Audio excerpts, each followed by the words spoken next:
Next topic है हमारे पास rotational symmetry. ठीक है, तो रोटेशनल सिमेट्री बेसिकली होती क्या है कि अगर हमारे पास कोई ऑब्जेक्ट है, ठीक है, मान लो कि हमारे पास ये एक ऑब्जेक्ट है, रेक्टेंगुलर है, ठीक है, तो मैं इस ऑब्जेक्ट को क्या कर रहा हूँ, मैंने इसे इस पोजीशन में रखा हुआ है।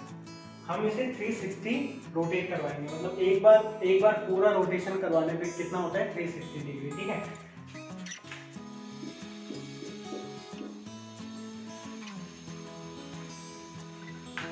तो देखो यहाँ पे सबसे पहले मैंने इसको इस पोजीशन में रखा था, तो सबसे पहले मैं इसे 90 डिग्री पे क्या करूंगा, रोटेट करवाऊंगा। तो इस तरीके से हो जाएगा ये। ठीक है,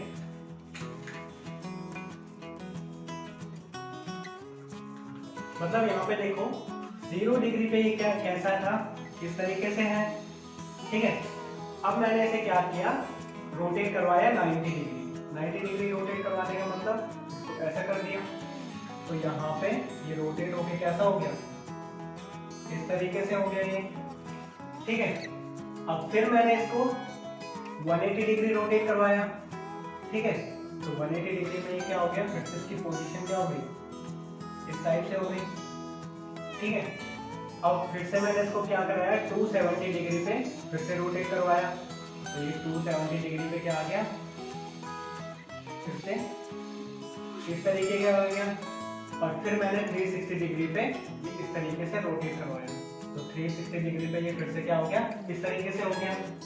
तो यहाँ पे देखो आप, सबसे पहले 0 डिग्री पे 360 डिग्री पे ये फिर से ऐसे हो गया, 90 डिग्री पे ये इस तरीके से हो गया, और 180 डिग्री पे ये ऐसा हो गया, और 270 डिग्री पे ये क्या हो गया, इस तरीके से हो गया। ठीक है, तो इस तरीके से मैंने ये रोटेट किया। तो यहाँ पे जो ये पहली पोजीशन थी इसकी, ठीक है, तो रोटेशन हमें देखना है कि जो पहली पोजीशन थी, तो इस रोटेशन में जब ये रोटेशन हुआ, तो इस सिचुएशन में दोबारा जब रोटेशन किया हमने, तो ये वाली सिचुएशन दोबारा कब आई, मतलब जब वो इसी शेप में था। अब यहाँ पे देखो, तो यहाँ पे ये क्या हो गया, वर्टिकल हो गया। तो ये दोनों शेप सेम ही है ना, बिकॉज ये वर्टिकल है और ये क्या है, हॉरिजॉन्टल है। फिर ये यहाँ पे आया, तो ये दोनों शेप क्या है, सेम है, मतलब यहाँ पे एक बार क्या हुआ, ये इस शेप में आया। इसी तरीके से यहाँ पे देखो, तो ये वाली शेप इसके जैसे नहीं है, और फिर जब हमने फिर से 360 किया तो ये 2।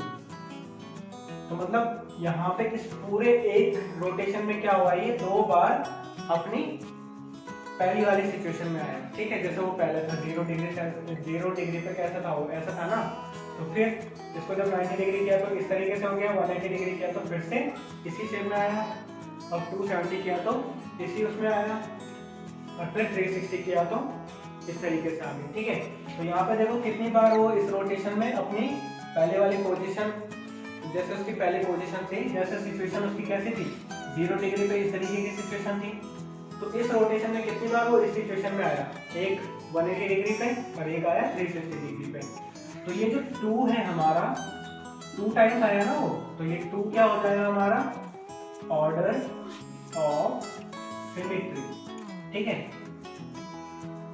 अब जैसे लाइन ऑफ सिमेट्री था, तो लाइन ऑफ सिमेट्री यहाँ पे क्या होगा, रोटेशनल सिमेट्री में होता है ऑर्डर ऑफ सिमेट्री। ठीक है, कि जब भी रोटेशन होता है तो जो हमारा ऑब्जेक्ट है वो कितनी बार अपने पोजीशन को क्या कर रहा है, गेन कर रहा है उस रोटेशन के दौरान, वो नंबर हमें क्या करना है, काउंट करना है, और वही हमारा क्या होगा, ऑर्डर ऑफ सिमेट्री होगा। ठीक है, इसकी जगह मैं एक अगर ओवल की बात करूं, तो ओवल मतलब जैसे एग देखा आपने, तो एग होता है ओवल शेप का, इस तरीके से होता है ना, ओवल शेप। तो इसको मैं रोटेट कराऊंगा, अगर ये 0 डिग्री पे इस तरीके से है, ठीक है, तो 90 डिग्री पे कैसा हो जाएगा, 90 डिग्री पे इसको मैंने रोटेट करवाया, तो ये 90 डिग्री पे कैसा हो जाएगा, इस शेप में आ जाएगा। फिर अगर मैंने इसको 180 डिग्री पे किया, तो ये फिर से इस शेप में आ जाएगा, और फिर 270 डिग्री पे करूंगा तो ये फिर से इस शेप में आ जाएगा, और 360 पे फिर से ये इसी शेप में आ जाएगा। तो देखो इस रोटेशन में ये कितनी बार इस शेप में है, एक बार यहाँ पे और फिर 360 पे यहाँ पे, तो यहाँ पे भी ऑर्डर ऑफ सिमेट्री क्या हो जाएगा, 2 हो जाएगा। ठीक है, इसी तरीके से अगर मैं एक स्क्वायर की बात करूं, मान लो कि ये मेरे पास क्या है, एक स्क्वायर है। ठीक है, तो एक ये स्क्वायर है, तो मैं क्या करता हूँ, जिसका बीच वाला पॉइंट है, मैंने ये पॉइंट यहाँ पे ले लिया P। अब मैं इसको रोटेट कर रहा हूँ, तो मैंने एक बार ये रोटेट किया, तो ये जो P वाला पॉइंट है ये मेरा कहाँ पे आ गया, ये जो P वाला पॉइंट है मेरा, ये कहाँ पे आ गया, यहाँ पे। इस तरीके से रोटेट किया ना मैंने इसको, इस तरीके से घुमाऊंगा तो ये यहाँ पे आ जाएगा P वाला पॉइंट। फिर मैंने इसको रोटेट किया तो ये P वाला पॉइंट कहाँ पे आ जाएगा, यहाँ पे आ जाएगा। ठीक है, ऐसे रोटेट करूंगा। अब फिर यहाँ से फिर से रोटेट किया मैंने इसे, तो ये पॉइंट कहाँ पे आ जाएगा, कहाँ पे आएगा, ये यहाँ पे आएगा। और फिर से मैंने 360 पे रोटेट किया तो फिर से ये अपनी जगह पे आ जाएगा। ठीक है, तो देखो स्क्वायर में क्या हो रहा है, यहाँ पे